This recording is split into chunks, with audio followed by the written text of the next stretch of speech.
भारत ने Eurasian economic union के साथ फ्री ट्रेड एग्रीमेंट संबंधित वार्ताओं को शुरू कर दिया है। जब से अमेरिका ने भारत पर 50% का प्रशुल्क लगाया है, टैरिफ लगाया है, भारत की कोशिश है कि वो लगातार अपने निर्यात के विकल्पों में विविधता लाए, उनका विस्तार करे, ताकि भविष्य में अगर इस तरह की टैरिफ संबंधी स्थितियों का सामना करना पड़े तो भारत मजबूती के साथ और मजबूती के साथ उनका सामना कर सके। आपकी तैयारी को मजबूती प्रदान करने के लिए हमारी भी प्रतिबद्धता है, यानी दृष्टि आईएएस की भी प्रतिबद्धता है। और इसलिए दृष्टि आईएएस हाल ही में एक महत्वपूर्ण कोर्स लेकर आया है जिसका नाम है GS studio foundation live online course. ये कोर्स आपको जीएस की बेसिक स्तर से शुरू करते हुए संपूर्ण पाठ्यक्रम का कवरेज मात्र 24,999 रुपए में प्राप्त करवाता है। तो आप 24,999 में जीएस की संपूर्ण कवरेज को प्राप्त कर सकते हैं, जीएस की संपूर्ण तैयारी को कर सकते हैं और आप फीस इंस्टॉलमेंट में भी जमा कर सकते हैं। हाल ही में ये कोर्स हमारा आप लॉन्च हुआ है और हिंदी माध्यम का जो कोर्स है वो 9 दिसंबर से प्रारंभ होगा। अंग्रेजी माध्यम में जो ये बैच है GS studio foundation live online course का, ये 10 दिसंबर से प्रारंभ होगा। हिंदी में 9 दिसंबर, इंग्लिश में 10 दिसंबर। मात्र 14 महीने में जीएस का संपूर्ण कवरेज आपको प्रदान कर दिया जाएगा। 1250 प्लस घंटों की कक्षाएं हैं। अगर आपको क्लास के दौरान किसी प्रकार का डाउट होता है तो आप लाइव चैट में भाग लेकर के अपने संशय का निवारण कर सकते हैं। जो भी आपको पीपीटी पर पढ़ाया जाएगा उसकी पीडीएफ आपको उपलब्ध कराई जाएगी, तो नोट्स बनाने में भी किसी प्रकार की दिक्कत आपको नहीं होने वाली है। 2 वर्षों तक करंट अफेयर्स का पूरा आपको एक तरह से करंट अफेयर्स क्लासेस का एक्सेस प्रदान किया जाएगा। 10 कलर्ड जीएस बुकलेट्स आपको प्रदान की जाएंगी। इसके अलावा आप अपनी तैयारी के जब आप तैयारी कर लेते हैं तो उसका मूल्यांकन भी ठीक प्रकार से कर सके, इसको ध्यान में रखते हुए आपके प्रीलिम्स और मेंस की मिला करके 18 क्लास टेस्ट भी होंगे। तो इस प्रकार से आपकी तैयारी को एक संपूर्णता प्रदान करता है। आपको 24,999 की फीस पर ईएमआई सुविधा भी प्रदान की गई है। क्लासेस आपकी कब प्रारंभ होंगी? हिंदी माध्यम में 9 दिसंबर और अंग्रेजी माध्यम में 10 दिसंबर। एडमिशन प्रारंभ हो चुके हैं। एडमिशन लेने के लिए डिस्क्रिप्शन में दिए गए लिंक पर जाकर के क्लिक कर सकते हैं, अपने एडमिशन को सुनिश्चित कर सकते हैं। किसी भी प्रकार का डाउट है तो एक नंबर पर कॉल कर सकते हैं, नंबर है 87501875। अब अपने टॉपिक की तरफ बढ़ते हैं। हमने कहा था कि यूरेशियन इकोनॉमिक यूनियन के साथ भारत ने एफटीए वार्ताओं को शुरू कर दिया है। तो जब हम एफटीए की बात करते हैं यानी फ्री ट्रेड एग्रीमेंट की बात करते हैं तो इसके अंतर क्या किया जाता है? इसके अंतर्गत क्या किया जाता है कि प्रशुल्क दरों को कम किया करने की कोशिश की जाती है। चाहे वस्तुएं हो, चाहे सेवाएं हो, इन पर हम क्या करते हैं? प्रशुल्क दरें कम करने की कोशिश करते हैं। एफटीए के अंतर्गत हम ज्यादातर वस्तुओं पर प्रशुल्क को 0% पर लाने की कोशिश करते हैं या कम से कम करने की कोशिश करते हैं ताकि व्यापार को बढ़ाया जा सके।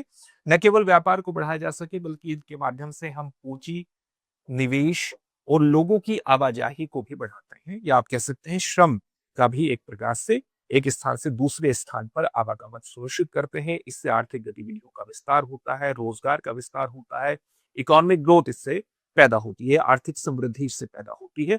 तो इस प्रकार से इसमें शर्तों को तय किया जाता है कि दो संगठनों, दो देशों या दो से अधिक देशों के बीच या दो से अधिक संगठनों के बीच ये हो सकता है। तो इसके माध्यम से व्यापार को विस्तार देने का प्रयास किया जाता है। तो भारत ने यूरेशियन इकोनॉमिक यूनियन के साथ एफटीए वार्ताओं को शुरू किया है। और जब हम यूरेशियन इकोनॉमिक यूनियन की बात करते हैं, इसको इस प्रकार से लिखा जाता है, तो ये कितने देशों का संगठन है? ये 5 देशों का संगठन है। 5 देश कौन कौन से हैं? इसका नेतृत्व करता है रशिया, बाकी इसमें बेलारूस भी है, इसके अंतर्गत आर्मेनिया भी है, कजाकिस्तान भी है और किर्गिस्तान भी है। तो इसमें 5 देशों का एक प्रकार से ये व्यापारिक संगठन है जिसकी स्थापना 1 जनवरी 2015 में हुई थी। 1 जनवरी 2015 में हुई थी और क्षेत्रीय आर्थिक एकीकरण करने का ये प्रयास करता है। भारत अपने निर्यात विकल्पों में इस प्रकार से भी बढ़ोतरी करने की कोशिश कर रहा है कि भारत ने अपनी वार्ताओं को, व्यापारिक वार्ताओं को एक उस संगठन के साथ आगे बढ़ा है जिस संगठन का नाम है साकू। इसका फुल फॉर्म है सदर्न अफ्रीकन कस्टम यूनियन। ये एक महत्वपूर्ण कस्टम यूनियन है जो दुनिया की सबसे पुरानी कस्टम यूनियन है जिसकी शुरुआत 1910 में हुई थी। इसमें कौन कौन से देश शामिल हैं? इसमें भी 5 देश शामिल हैं। एक है दक्षिण अफ्रीका, दक्षिण अफ्रीका के अलावा इसमें एक देश है नामीबिया, एक है बोत्सवाना, एक है इस्वातिनी और एक इस्वातिनी को पहले किस नाम से जाना जाता था? स्वाजीलैंड के नाम से जाना जाता था और एक है लेसोथो। तो ये भी 5 देशों से बना है। जब हम कस्टम यूनियन की बात करते हैं तो इसका मतलब क्या होता है?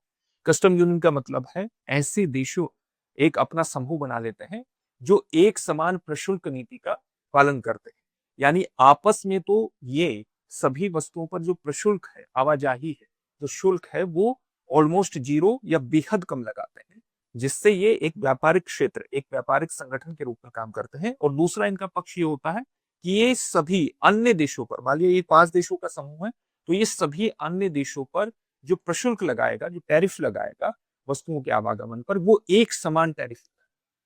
इस तरह की यूनियन को हम कस्टम यूनियन कहते हैं और ये दुनिया का सबसे पुराना कस्टम यूनियन है। इसके साथ भी भारत अपने व्यापार को आगे बढ़ाने की कोशिश कर रहा है और इसके अलावा भारत एक और संगठन के साथ अपनी व्यापारिक वार्ताओं को, ये यहाँ पर 5 देश है, एक साउथ अफ्रीका है, ये नामीबिया है, ये बोत्सवाना है, यहाँ पर इस्वातिनी है जिसको पहले स्वाजीलैंड के नाम से जाना जाता था और ये अफ्रीका के बीच में ही एक देश है जिसको हम लेसोथो के नाम से जानते हैं। एक और लैटिन अमेरिकी संगठन है जिसका नाम है मर्कोसुर। इसके साथ भी भारत की कोशिश है कि प्रेफरेंशियल ट्रेड एग्रीमेंट की वार्ताओं को आगे बढ़ाया जाए और इसकी दूसरे चरण की वार्ताएं शुरू भी हो गई है। मर्कोसुर लैटिन अमेरिकी व्यापारिक संगठन है जिसका प्रारंभ इसका 1991 में हुआ था और इसका प्रारंभ 4 देशों के द्वारा किया गया था, ब्राजील, अर्जेंटीना, पैराग्वे और उरुग्वे। फिर बाद में इसमें 2 और देश शामिल हो गए, 2 और देश इसकी पार्टी बने और वो देश है वेनेजुएला और बोलिविया। तो इस प्रकार से 6 देशों का एक महत्वपूर्ण संगठन है। उसके साथ भी भारत अपनी व्यापारिक वार्ताओं को, विशेष तौर से पीटीए, प्रेफरेंशियल ट्रेड एग्रीमेंट संबंधी वार्ताओं को आगे बढ़ा रहा है। तो इस प्रकार से आप देख सकते हैं कि भारत लगातार व्यापारिक संगठनों के साथ अपने व्यापार को फैलाने की कोशिश कर रहा है, चाहे अफ्रीकी संगठन हो, चाहे यूरेशियन संगठन हो, चाहे लैटिन अमेरिकी संगठन हो, ताकि वो अपने व्यापार के विकल्पों में एक विविधता ला सके और भविष्य में अगर उसे किसी भी प्रकार के अमेरिकी प्रशुल्क लगाए जाने की तरह की स्थितियों का सामना करना पड़े तो वो ज्यादा मजबूती के साथ उसका सामना कर सके, क्योंकि उसके व्यापार में एक विविधता रहेगी। ठीक है, इसीलिए ये जो यूरेशियन इकोनॉमिक यूनियन के साथ जो एफटीए पर वार्ताएं शुरू होने जा रही हैं, हो चुकी हैं, वो विशेष रूप से महत्वपूर्ण। अब एक प्रश्न है जिसका उत्तर आपको कमेंट बॉक्स में कमेंट करके देना है और प्रश्न है यूरेशियन इकोनॉमिक यूनियन में कितने सदस्य देश शामिल है? आपके सामने ऑप्शंस हैं 3, 5, 7 या 10। इस प्रश्न का उत्तर कमेंट बॉक्स में कमेंट करके जरूर दीजिए। फिर से एक नए सेशन में आपसे मुलाकात होगी। धन्यवाद। अब एग्जाम की तैयारी को और बेहतर करने के लिए हमारे चैनल को लाइक, शेयर और सब्सक्राइब करना ना भूलें।